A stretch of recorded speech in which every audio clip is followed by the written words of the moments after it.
feeling unsafe, 988 in the United States is the National Suicide Hotline, but you could call or text 988.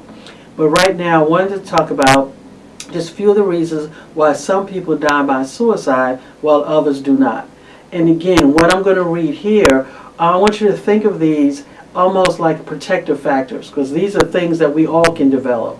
Well, these are just some of the reasons why some people die by suicide while others do not. Number one, resilience and coping skills. Individuals with strong resilience and effective coping skills are better equipped to handle life stresses and traumas. That's just like that's just how it goes. Individuals with strong resilience and effective coping skills are better equipped to handle life stressors and traumas. Positive coping mechanisms, social support, and past experiences of overcoming adversity. The good thing about this is all of us can develop effective coping skills. If our coping skills, the current coping skills, are not pushing us towards the goals that we need to meet in life, or not pushing us towards greater emotional health or spiritual health, then we need to take a look at our coping skills and maybe tweak them. So coping skills, resiliency, these are all things that we can learn. Okay, but there are some people who are just have better coping skills. They've developed it. They were born that way. And some people are just more resilient. So we do know that. But all of us can work on developing coping skills and becoming more resilient. So why some people die by suicide while others do not? Resilience and coping skills. And this doesn't mean that individuals who did die by suicide didn't have any of these either. We're just pointing out some of the things that we can work on, the protective factors that we can develop as a buffer, as a protective factor against those negative things. As we talked about in the other broadcast, that there are protective factors, those things that protect us, that buffer against the negative things that's going on in our life. So resilience and coping skills. Support systems. Having a robust network of friends, family, and community can provide emotional and practical assistance for us during crisis. So having that support system is important. That support system could be 1 or 2, it could be 5 or 6, whatever it looks like, whatever that means to you. Having a support system is important because it can help you when you need it the most. Number 3, access to mental health care. Early and ongoing access to mental health care can prevent the escalation of suicidal thoughts and behaviors. Number 4, biological and genetic factors. Genetics can influence the predisposition to mental health conditions and the body's response to stress. Family history of mental illness and individual biological responses. Again, just because a person may have a predisposition to depression, a predisposition because of genetics, bipolar, doesn't mean that you're necessarily going to be diagnosed with bipolar. Okay? Culture and religious beliefs. Culture and religious beliefs can provide a sense of purpose, hope, and community. Again, we're talking about buffers. Why some people die by suicide and why others do not.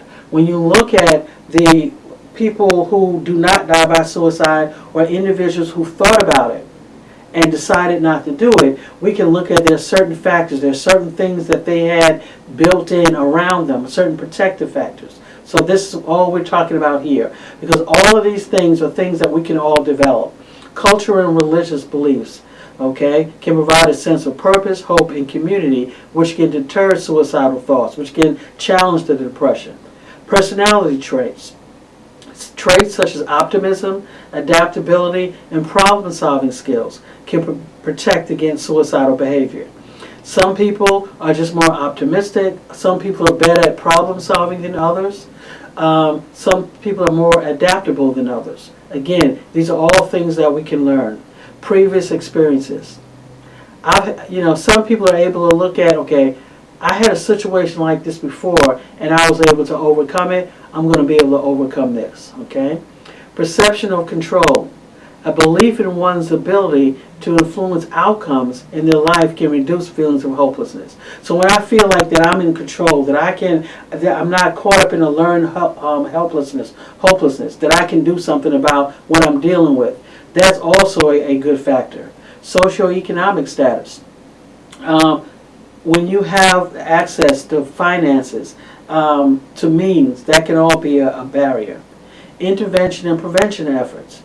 Effective intervention strategies such as crisis hotlines, therapy, and community programs can all save lives. So when we look at, as I'm talking about here, 10 things that act as buffers.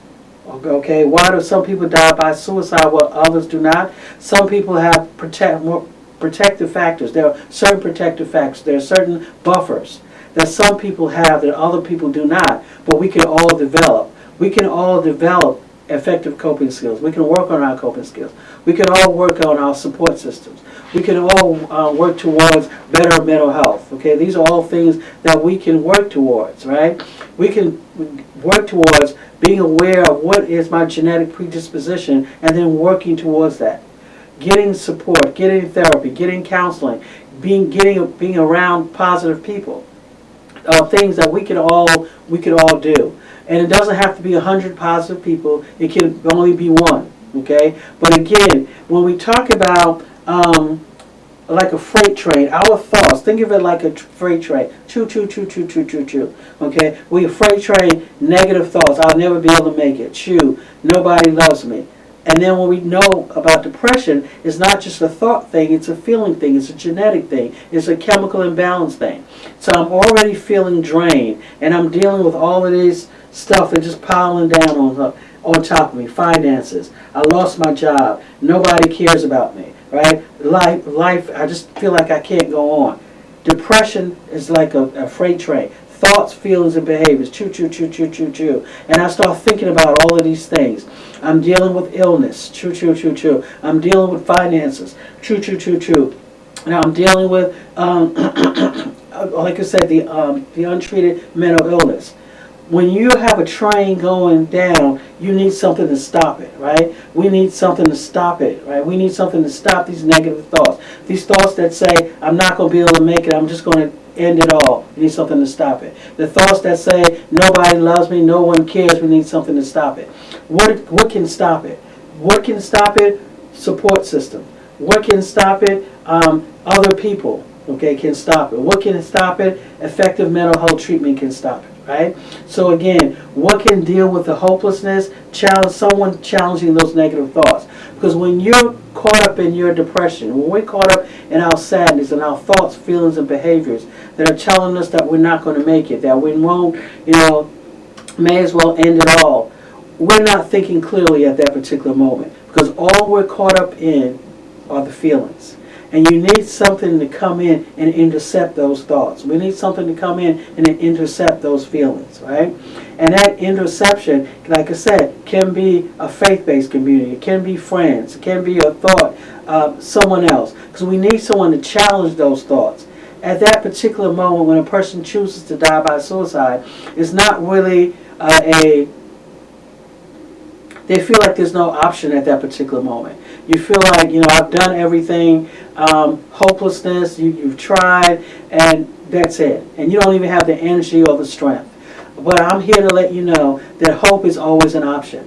Hope is always an option. Yes, you knew about what happened last year, the trauma that you endured, the abuse that you endured. Yes, you lost your job. Yes, you've been diagnosed with an illness. Yes, you're feeling lonely, like no one cares. But I want you to know that hope is always an option, right? There's always a next, right? There's a next day. There's a next second. There's a next minute. Right? And you owe it to yourself. What do you mean you owe it to yourself? You owe it to yourself because think about all the hell that you've gone through. Think about all the trauma, all the abuse, all the things that you've gone through. You owe it to yourself to see what's on the other side. What's on the other side? How do you get to the other side? You get to the other side by allowing people to help you, right? By allowing people to come in and support you. 988. You get to the other side by, coming up with a plan, coming up with a strategy. There's always a plan. There's always a strategy for what you're dealing with. At this particular moment, you may not feel like it because you don't feel like it. Depression is tiring. It's tiring. It takes a lot out of you, right? So you don't feel like getting up out of bed. You don't feel like eating. You don't feel like taking a shower. It's not just a thought thing. It's a feeling thing. Thoughts, feelings, and behaviors all go together. So I get that. But when I'm telling you that we cannot let hopelessness win, okay? We cannot let, feeling like I'm a failure win. We can't let these negative thoughts, these negative feelings win. There is a way out, right? If someone else they have a way out, then I have to find a way out. There has to be a strategy. There's a key. The key could be the right medications. The key could be the right therapy. Many times when we're talking about dealing with depression or a lot of the illnesses that are chronic, medication is going to be a big part of it. It's not going to be just therapy. Medications will be a big part of it, right? So again, there's a key. People. I don't like people. No, people are important. Now it's important to get the right person. As I said before, some of you are upset because, my family, they don't care. And I said before, it's not that they don't care, they may really be tired because they don't know what else to do. But again, not going to let that be an excuse. We're not going to put all of our eggs in one basket as far as with one person. Your mother, father, the people you're talking to, they may not know what to say. They may not know what to do. They may be giving you sound advice or sound support, but you may not have the energy to process it, right? So again, don't get upset with them. What you do, that means you need to find the right person. You may need several people to help you through this. So again, there's always a way out. There's always a strategy, right? When we're looking at trauma and abuse, our substance abuse, all of these things can add to our feelings of depression and trigger thoughts of dying by suicide. When we're feeling hopeless, when we have an untreated or poorly treated mental health disorder, when we're using substances, right? When we're socially isolated, when we have relationship issues, when we're dealing with a chronic or an acute long-term mental or illness, right? All of these things are things that can trigger thoughts of suicide or thoughts of making us think that we should die by suicide. But there are other things that can protect us from that, which can kind of decrease those feelings.